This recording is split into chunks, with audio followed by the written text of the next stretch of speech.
Supreme court ने Allahabad high court के मदरसों को लिए गए फैसले को पर रोक लगा दी है। इस पर बात करने के लिए हमारे साथ मुरादाबाद से समाजवादी पार्टी के सांसद डॉक्टर एस टी हसन साहब हैं। हसन साहब, सुप्रीम कोर्ट ने बड़ा फैसला लिया है। हाई कोर्ट ने जो रोक लगाई थी मदरसों पर, उस पर स्टे कर दिया है सुप्रीम कोर्ट ने। क्या कहना है आपका? देखिए, मैं इस फैसले का स्वागत करता हूँ। जैसा कि आपको मालूम है कि मदरसा मीडियम था एजुकेशन का, अब से 100 साल पहले, 200 साल पहले, और मदरसों में ही सारे लोग पढ़ा करते थे, चाहे हिंदू हों या मुसलमान हों। बहुत सी एग्जाम्पल्स हैं। लेकिन इस सरकार के आने के बाद मदरसों को सिंबॉलिक बना दिया कि ये मुस्लिम्स की ही दरसगाहें हैं। तो और मदरसों को पूरा नुकसान पहुंचाने की हर जगह कोशिश की गई। कभी आतंकवाद से जोड़ा गया, कभी देश विरोधी गतिविधियों से जोड़ा गया, लेकिन सबूत आज तक किसी मदरसे के अंदर नहीं निकला। मदरसों के अंदर 16 लाख बच्चे तालीम हासिल कर रहे हैं यूपी के अंदर, जितने हमारे बेसिक स्कूलों में, सरकारी स्कूलों में बच्चे नहीं हैं। हमारे प्रधानमंत्री जी कहा करते थे कि मैं चाहता हूँ कि मुसलमान के एक हाथ में कुरान पाक हो और दूसरे हाथ में कंप्यूटर हो। वो उनका कहना तो सबने सुना, लेकिन मदरसों के साथ हुआ क्या? मदरसा टीचर्स, आधुनिक टीचर्स जो रखे गए थे आधुनिकरण वाले, उनको 50-50 महीने से तनख्वाहें नहीं दी गई। 8,000 से 12,000 कुल सैलरी उनकी। जब मैंने ये सवाल 2 बार पार्लियामेंट में उठाया तो आपको मालूम है क्या हुआ? मदरसा टीचर्स ही ख़त्म कर दिए गए। तो आपका कहना ये है कि भाजपा सरकार मुसलमानों के साथ, मदरसों के साथ अन्याय कर रही है? यकीनी तौर पर। लेकिन मोदी जी तो आज सभा कर रहे हैं सहारनपुर में, अजमेर शरीफ में, और कहा जा रहा है कि अब मुस्लिम भी मोदी जी को अपना भाईजान मान रहे हैं। देखिए, कुछ ऐसे मुसलमान जिनके कुछ दुनियावी कामों में फंसे हुए हों, वो हो सकता है कि वक्ती तौर पे समर्थन कर दें, लेकिन जो इतिहास है, इस वक्त हिंदुस्तान का मुसलमान सबसे बुरे दौर से गुजर रहा है। पार्लियामेंट के अंदर जो कानून पास हुए, चाहे CAA आया हो, आपने देखा तमाम हिंदुस्तान में एजिटेशन हुआ। 370 हटाई गई हो, 371 नहीं हटाई गई। और 3 तलाक का कानून आया। नतीजा क्या हुआ देश के अंदर?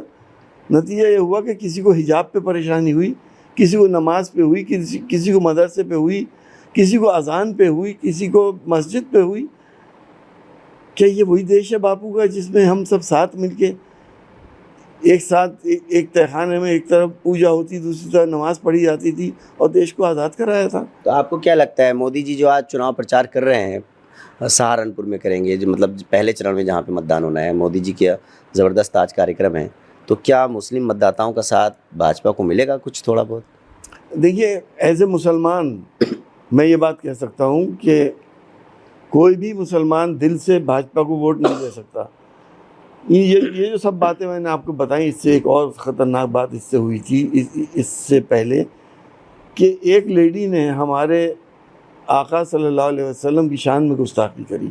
तमाम दुनिया से एहतजाज हुआ, लोग सड़कों पे उतरे, आगजनी हुई, तोड़ फोड़ हुई, एक आदमी मारा गया।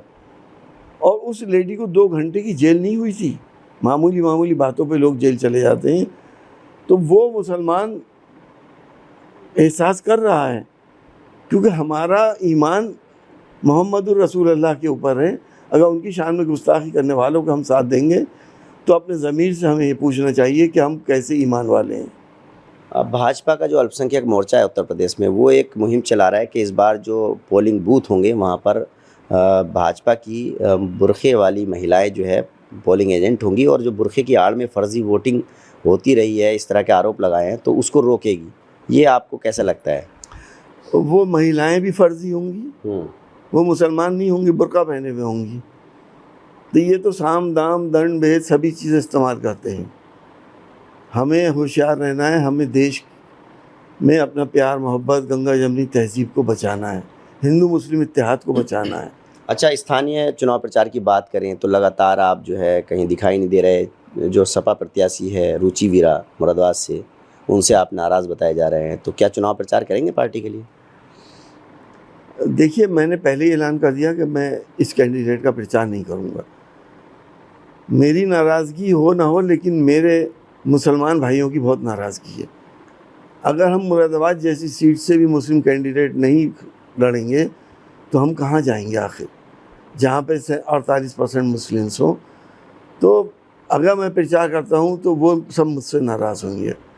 तो मैं इस प्रचार में नहीं आना चाहता, ना ही मैं इसका विरोध कर रहा, ना मैं किसी से ये कह रहा कि वोट मत देना।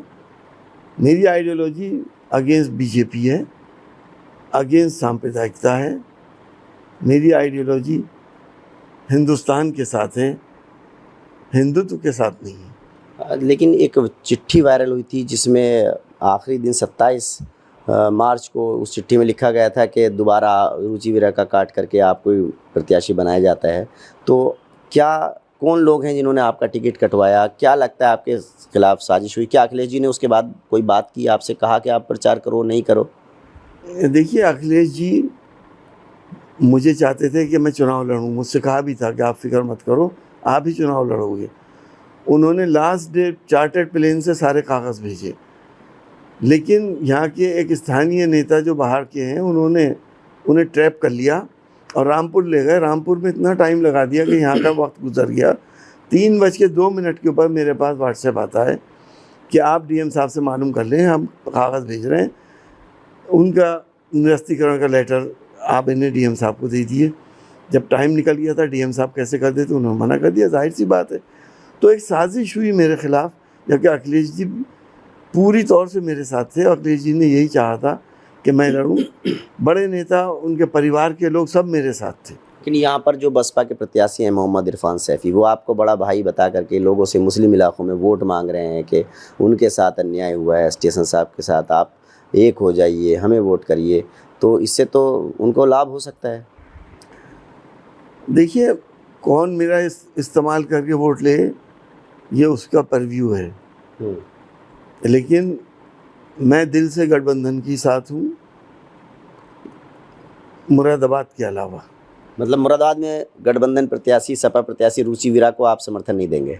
देखिए, इनका कोई भरोसा नहीं है कि गठबंधन में रहेंगी या नहीं रहेंगी। इनका इतिहास इस तरह का है, तो मैं कैसे ये यकीन कर लूँ? मतलब अगर जीत गई तो उसके बाद पार्टी में रहेंगी नहीं रहेंगी, आपको भरोसा नहीं हो रहा है? नहीं, मुझे भरोसा नहीं है। देखिए, समाजवादी पार्टी के सांसद अभी भी नाराज़ हैं और जो गठबंधन की प्रत्याशी हैं सपा की रुचि वीरा, उनका चुनाव प्रचार करने के लिए वो राज़ी नहीं है। वो साफ तौर पर कह रहे हैं कि वो समाजवादी पार्टी के प्रत्याशी का प्रचार नहीं करेंगे। वैदुर Rahman, ABP news network, Moradabad.